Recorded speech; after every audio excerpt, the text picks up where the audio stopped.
My name's Shane. I'm here with avionics, and we're at Oshkosh 2024. And what we're showing here is a couple prototypes that we brought to the market to see some interest from pilots and see if we're going down the right direction. So what we have here is the AV-HFR, and this is a VHF receiver so that you could use something along the lines of our AV30, you can see here. And this module, which is the receiver to dial in and tune to VORs and ILS receivers. Essentially, it's your nav receiver, and so that way that you could, in the market nowadays, you have fewer avionics out there that are using the VOR and ILS. So this can shave a tremendous amount of weight out of the plane and then use it, the AV30 as it stands right now, with this, to receive VOR and ILS for navigation. So tell me, what's the time frame for this to become certified for certified owners? Well, so we actually, like I say, this is a prototype. This is actually not something that we are 100% committed to. So based on the success and the interest here at the, at Oshkosh, this will kind of determine as we move forward if it's something that we're looking at wanting to advance. So it has been very well received.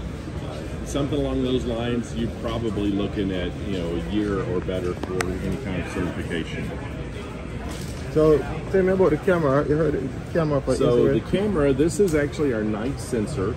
And what night sensor is it's actually designed for a night vision camera that can go on the wingtip. And as you can see over here on this wingtip, that is actually mounted just below the nav light. And then on the video, you can see where we actually do some computer generation. So it's a high visibility night vision camera. It's not your traditional green night vision. So what it does is it basically, in starlight conditions, it can make it almost like sunset vision. So you can see the runway. Think about if you're at a night night VFR operations or night IFR operations, and you lose your engine. Along the lines of, you can actually pick out a safe place to land. Here's a good comparison between those two videos there. And so anyways, it's just adding safety to the to night vision, giving the pilot much more information to be able to see. So the operating system for it, do you have a app they're going to use to operate it? Yeah, so right now what this would do is it would actually feed back to something along the lines of an iPad, or we could actually feed the video back into something like the AV30. So I'm getting some information that it's used with the ForeFlight, close to the ForeFlight app?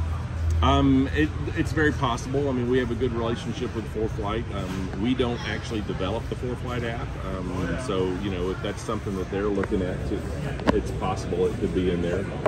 So when you install this camera on the wing, how do you get back the signal? So that it's going to be wireless? It is wireless. So this is the Wi-Fi antenna. So basically you just have power ground that goes in there, and then you have your Wi-Fi signal that feeds it back to the to the cockpit.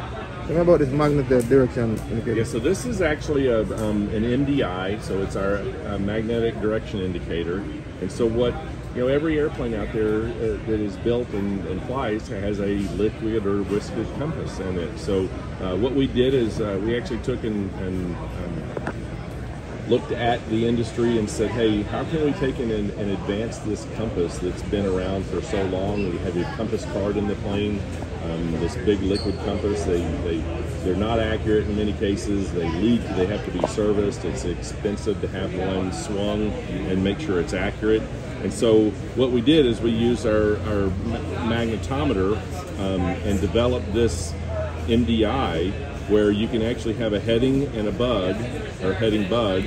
It's got several different screens, so I can go here and you can get a compass view. You can go to this page where you can actually have your compass heading, and then you have 180 degree with a slip ball, so you have a little bit of coordination in there.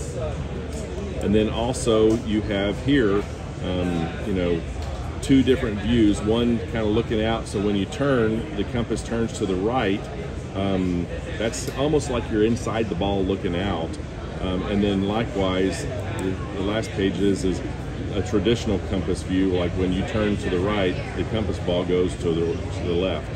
So what that is too is, if I go back over to to this page, that compass, you can actually, you see this snap, you can snap that ball, and that sets us a highlight point.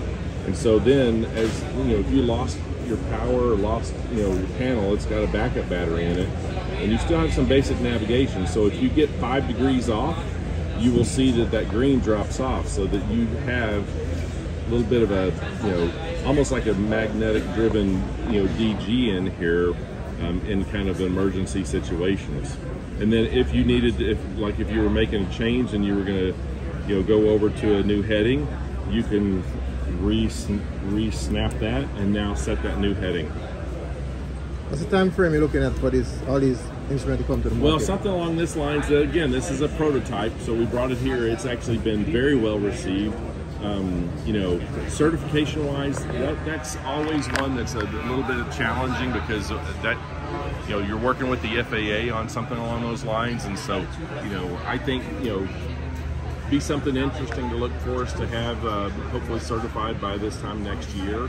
So for experimental owners, is it available for experimental owners? It's not available right now for experimentals. Again, it is a prototype, so this is something that we brought to the show to kind of show people what we're working on. It's been very well received. Something along those lines could be in an experimental version and offered on the experimental market in just a matter of several months. For both of them? What's for that? Both of these, for all these 3 pieces you have right here? Yeah, so I mean, right now, in order of what's been what's been very well received, is everybody has been very positive about the magnetic NDI. The VHF receiver has been very well. A lot of people are like, we'll buy it right now. So I think we'll see some movement on there. The camera, it's been very well received. As you can see up here, the unaided different views of the camera, it has been very well received.